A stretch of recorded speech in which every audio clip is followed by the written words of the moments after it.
So the journey has started. But as I'm recording this, I'm sitting in a yacht club in Quebec City. We've crossed Lake Ontario, entered the St. Lawrence River, navigated 7 locks, a whole bunch of bridges, and dodged an endless parade of commercial vessels. Bye, Nolan. Bye, Caleb.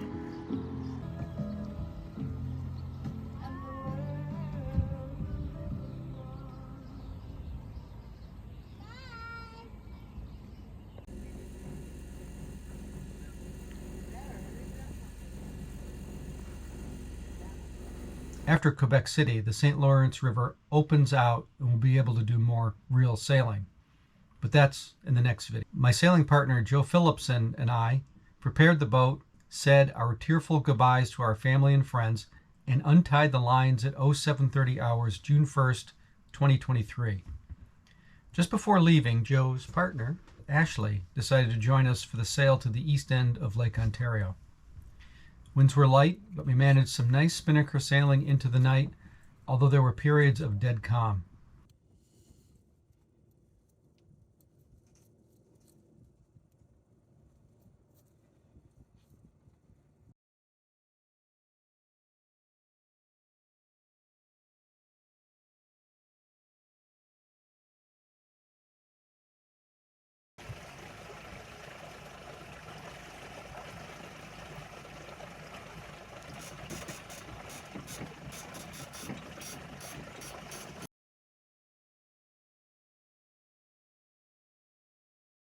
We arrived at the east end of Lake Ontario at about 6 p.m. June 2nd. Not salty. Woo! We anchored in Henderson Harbor, did some cleaning up, and then took Ashley ashore where her mother had come to pick her up. It's a good thing we made the slight detour to Henderson Harbor because a front came through that evening and we spent 2 days waiting for the high winds to blow through. The high winds, however, were not a problem for everyone. The owner of a local restaurant, Carbone's Waterside, had offered us the space at the end of his dock. We took advantage of it, and it was a good thing too, because the wind made the anchorage very bumpy and potentially dangerous. Ashley then returned the next evening with her aunt to join us for dinner ashore and an evening on the boat. Once the wind was more manageable, we sailed north to the entrance of the St. Lawrence Seaway on a beam reach and 12 to 17 knots of breeze.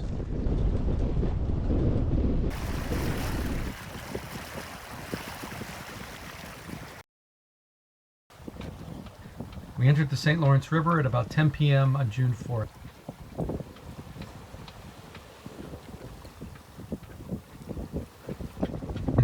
We motored through the night and until about 3 p.m. the next day on the 5th.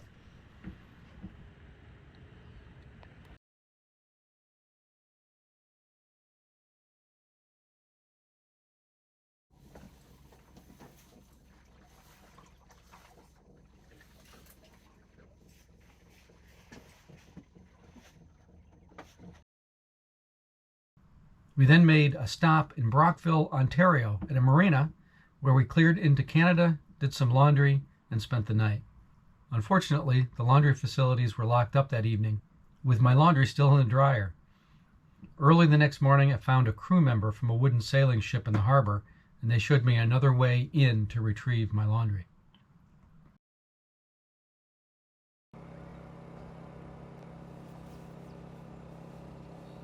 We broke our wind turbine in a thunderstorm south of Montreal, and I had parts shipped to the yacht club in Quebec City where we could stop and repair it.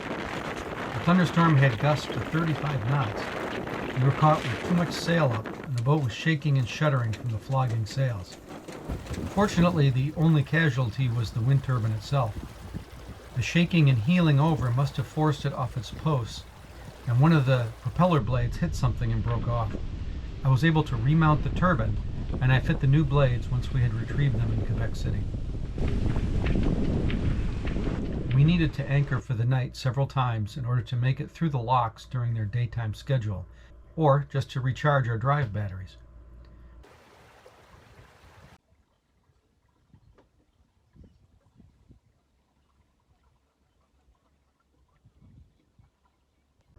Wildfires north of us filled the air with smoke from Brockville to just before Montreal.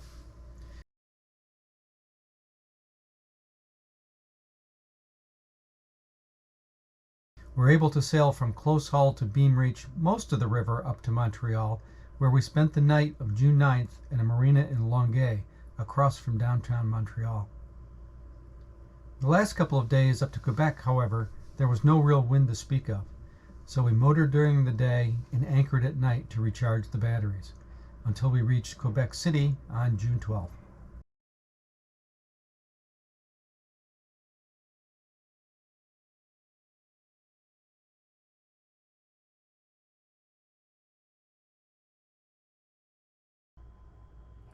With drops anywhere from 1 foot to 45 feet, the 7 locks of the St. Lawrence Seaway are definitely interesting.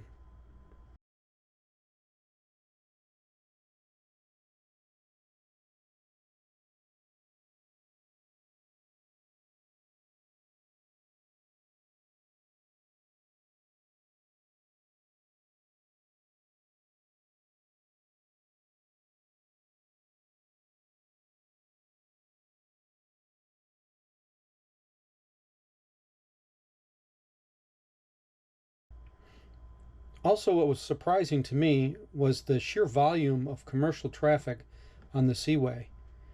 Our draft of 6 feet 3 inches meant that we needed to stay close to the channel almost all the time, which meant that we were constantly watching our AIS for oncoming commercial traffic and moving to the side as far as possible to avoid it. 2 other issues besides the wind turbine to deal with. The main sheet ripped off my dorade and tossed it overboard. Not a big deal, except the dorade box had the AIS antenna on it. That means we can still see other ships, but other ships won't know our position, at least not by AIS. I found an antenna in Quebec City and made a temporary repair. The other problem is that there was a water leak from the tank under my bunk. Joe was kidding me that I wet the bed. Well, just another reason to pull over in Quebec City for a repair. We'll test the fix once we get to do some real sailing.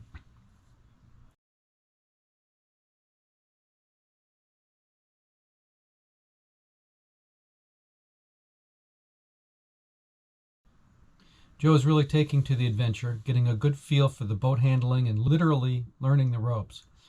It's such a big help to have a competent crewmate, both for his own enjoyment and so I can actually rest when I'm off shift. The predominant wind is supposed to be downriver, but so far it hasn't materialized. That means we're a bit slower than our original estimate to this point, and the geography funnels and accelerates any east to north winds straight down the river directly at us. So we're stuck here in Quebec City for at least a few more days, waiting for the wind patterns to shift to the, supposedly, predominant southwest direction. But for now, we just need to sit it out.